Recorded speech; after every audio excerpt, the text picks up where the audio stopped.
ये वही पेट्रोल और डीजल है जिस पर पूरा भारत हर दिन दौड़ता है, लेकिन इसका असली सफर सड़क पर नहीं, एक मेगा रिफाइनरी के अंदर शुरू होता है। हजारों पाइप, सैकड़ों टैंक और कई फुटबॉल ग्राउंड जितनी जमीन में फैली ये है एक इंडियन मेगा ऑयल रिफाइनरी। आप अपनी बाइक या कार में नोजल लगवाते हैं, लीटर गिनते हैं, लेकिन हर बूंद के पीछे की टेक्नोलॉजी आप शायद ही जानते होंगे। काला गाढ़ा कच्चा तेल कैसे बदलकर इतना साफ, हल्का और ज्यादा एनर्जी देने वाला पेट्रोल और डीजल बन जाता है, यही इस फैक्ट्री का कमाल है। आज हम इस कॉलम से लेकर आखिरी टैंकर तक पूरा सफर देखेंगे, कच्चे तेल की हर सीढ़ी आपके पेट्रोल टैंक तक। सबसे पहले समझते हैं कि कच्चा तेल होता क्या है। यह जमीन के बहुत अंदर से निकला प्राकृतिक मिश्रण है जिसमें सैकड़ों तरह के हाइड्रोकार्बन मिले होते हैं। ये कच्चा तेल कई देशों से समंदर के रास्ते टैंकर शिप में भरकर भारत की रिफाइनरियों तक लाया जाता है। यही कच्चा तेल बदलकर jet fuel, diesel, petrol, LPG जैसी कई चीजें बनाता है जो हमारी रोजमर्रा की लाइफ की रीढ़ हैं। इस मेगा रिफाइनरी में सब कुछ कंप्यूटराइज्ड कंट्रोल रूम से मॉनिटर होता है, जहां हर तापमान और हर प्रेशर पर नजर रखी जाती है। इस वीडियो में आप पूरा फ्लो देखेंगे, कच्चे तेल की एंट्री, उसकी गर्माहट, अलगाव, केमिकल बदलाव, सफाई, मिलावट और फिर स्टोरेज व डिस्पैच तक। साथ ही हम देखेंगे कि इतनी ज्वलनशील चीज के साथ काम करते समय सेफ्टी और सिक्योरिटी को कैसे सबसे ऊपर रखा जाता है। क्वालिटी कंट्रोल लैब में कैसे हर बैच की जांच होती है ताकि आपकी गाड़ी को सही माइलेज और कम प्रदूषण वाला फ्यूल मिले, ये भी हम जानेंगे। और आखिर में पेट्रोल और डीजल कैसे अलग अलग टैंकों में स्टोर होकर टैंकर और रेल से आपके शहर तक रवाना होता है, ये भी देखेंगे। ये पूरी फैक्ट्री 24 घंटे 7 दिन चलती है ताकि कभी भी पेट्रोल पंप पर नो स्टॉक का बोर्ड न लगे।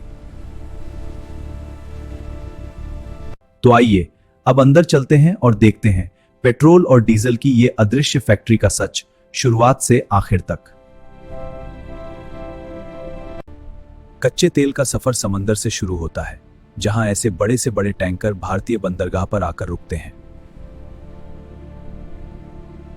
यहां से मोटी पाइपलाइन के जरिए कच्चा तेल सीधे रिफाइनरी के क्रूड ऑयल टर्मिनल तक पंप किया जाता है। इन बड़े स्टोरेज टैंकों में लाखों बैरल कच्चा तेल सुरक्षित रखा जाता है ताकि प्लांट को लगातार सप्लाई मिलती रहे। हर टैंक के स्तर और तापमान पर नजर रखी जाती है ताकि ओवरफ्लो या प्रेशर जैसी दिक्कतें न हों। रिफाइनरी के अंदर पाइपलाइन का पूरा नेटवर्क तैयार होता है जो अलग अलग यूनिट तक कच्चा तेल पहुंचाता है। आगे भेजने से पहले कच्चे तेल में से बड़े कण और ठोस गंदगी को स्ट्रेनर और फिल्टर से हटाया जाता है। कच्चे तेल को धीरे धीरे प्री हीट किया जाता है ताकि डिस्टिलेशन कॉलम में जाने से पहले इसकी वॉलेटिलिटी सही हो जाए। अब यह गर्म हो चुका कच्चा तेल अपनी असली जंग के मैदान की तरफ बढ़ता है, मेन डिस्टिलेशन कॉलम की ओर। यह है एटमॉस्फेरिक डिस्टिलेशन कॉलम, रिफाइनरी का दिल, जहां कच्चा तेल अलग अलग तापमान पर अलग होने लगता है। कॉलम के अंदर दर्जनों ट्रे लगी होती हैं, नीचे से भाप उठती है और ऊपर से ठंडे हिस्से गिरते हैं जिससे अलग अलग फ्रैक्शन बनते हैं।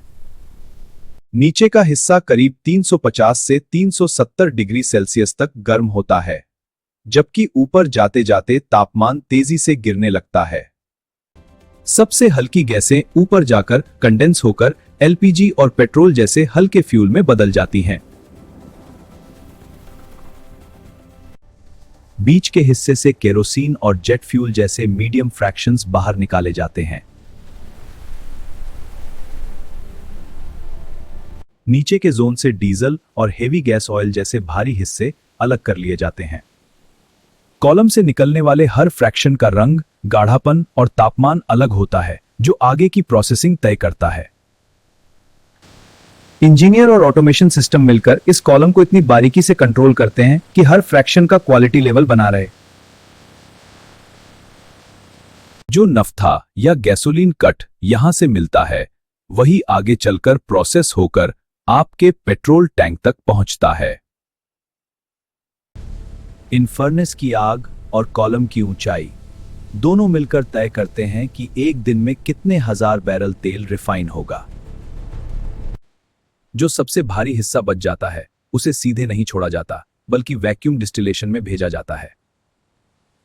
यहाँ प्रेशर कम किया जाता है ताकि कम तापमान पर ही भारी तेल वाष्पित होकर अलग हो सके और जले नहीं। इस स्टेप से lubricant base oil, fuel oil और आगे प्रोसेस होने वाला फीड स्टॉक निकलता है। इस स्टेप से lubricant base oil, fuel oil और आगे प्रोसेस होने वाला फीड स्टॉक निकलता है। अब बारी आती है कन्वर्जन यूनिट की, जहां ऐसे एफसीसी प्लांट भारी तेल को तोड़कर हल्का, ज्यादा काम का फ्यूल बनाते हैं। कैटलिस्ट और गर्मी की मदद से बड़े हाइड्रोकार्बन अणु टूटकर छोटे छोटे हिस्सों में बंट जाते हैं, जिसे क्रैकिंग कहते हैं। रेत जैसे दिखने वाले ये कैटलिस्ट रिएक्शन को तेज करते हैं, पर खुद खत्म नहीं होते। इन्हें बार बार रीजनरेट किया जाता है। कुछ रिफाइनरियों में हाइड्रोक्रैकिंग यूनिट भी होती है, जहां हाई प्रेशर हाइड्रोजन गैस के साथ और भी साफ डीजल वगैरह बनाया जाता है। इन यूनिट्स की वजह से एक ही बैरल कच्चे तेल से ज्यादा पेट्रोल और डीजल निकाला जा सकता है, यानी रिफाइनरी की एफिशिएंसी बढ़ती है। रिफॉर्मर यूनिट में नफ्था के अणु की शेप बदली जाती है ताकि ऑक्टेन नंबर बढ़े और पेट्रोल इंजन में नॉकिंग कम हो। कंप्यूटर पर हर मिनट यह देखा जाता है कि क्रैकिंग और रिफॉर्मिंग से निकला फ्यूल जरूरी स्पेसिफिकेशन तक पहुंच रहा है या नहीं। अब इन अलग अलग कट्स की सफाई की बारी है। खासकर सल्फर और अशुद्धियों को हटाने के लिए हाइड्रो ट्रीटिंग की जाती है। हाइड्रोजन के साथ रिएक्शन करके सल्फर जैसी चीजें फ्यूल से अलग की जाती हैं ताकि धुआं कम निकले और प्रदूषण घटे। कुछ यूनिट्स में पानी और नमक जैसे कंपाउंड भी डीसल्टर से हटाए जाते हैं ताकि पाइप और इंजन को नुकसान न हो। बारीक फिल्टर से गुजरकर छोटे कण और धूल हटाई जाती है, जिससे फ्यूल और भी साफ और एकसार बने। अब अलग अलग यूनिट से निकले कट्स को एक तय अनुपात में मिलाया जाता है, जिसे ब्लेंडिंग कहते हैं। ब्लेंडिंग के समय ऑक्टेन, सीटेन, वाष्प दबाव, घनत्व जैसी कई प्रॉपर्टीज को बैलेंस किया जाता है ताकि स्टैंडर्ड फ्यूल बने। धीरे धीरे काला कच्चा तेल बदलकर अब चमकते पेट्रोल और डीजल की शक्ल लेने लग जाता है, जो आपको पहचान में आता है। कुछ खास एडिटिव भी कम मात्रा में मिलाए जाते हैं ताकि इंजन क्लीन रहे और जंग कम लगे।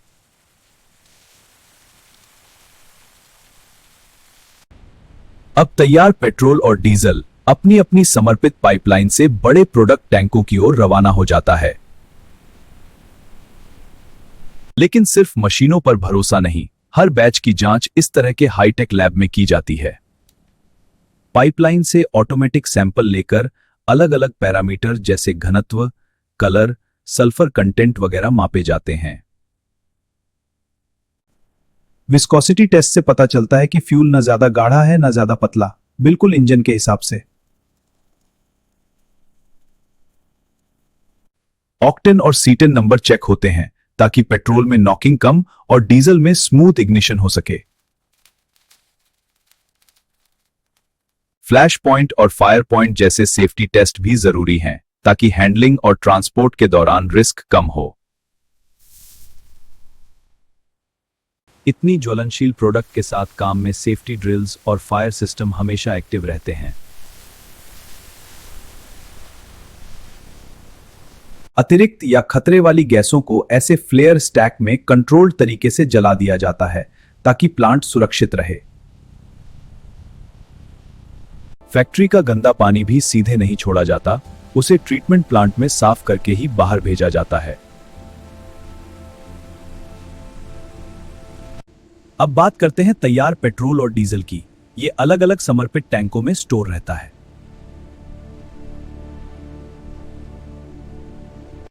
हर टैंक पर ओवरफ्लो, वेंटिंग और प्रेशर रिलीज जैसी सेफ्टी अरेंजमेंट भी लगे होते हैं। कंप्यूटर पर यह भी दिखता रहता है कि किस टैंक में कितना पेट्रोल या डीजल है और कब किसे भरना या खाली करना है। फिर ऐसे लोडिंग गैंट्री पर टैंकर ट्रकों में फ्यूल भरा जाता है जो आगे पेट्रोल पंपों तक पहुंचता है।